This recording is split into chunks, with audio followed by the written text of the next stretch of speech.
kasi itong si Ato, kapag ka daw hindi namin sinunod ang gusto niya hindi daw niya ituturo sa amin kung nasaan yung time capsule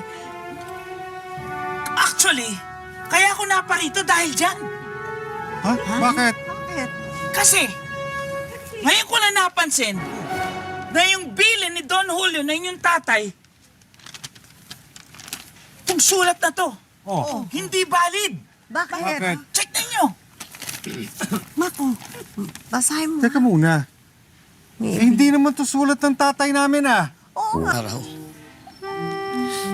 Nagkausap kami ni Atty. Tungkol sa mga bagay na yan. At sinabi ko, tungkol dyan sa time capsule na yan, nakita ko yan.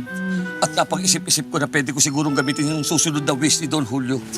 At palitan yan upang maiparamdam sa inyo ang inyong pagkalika sa akin. Ano?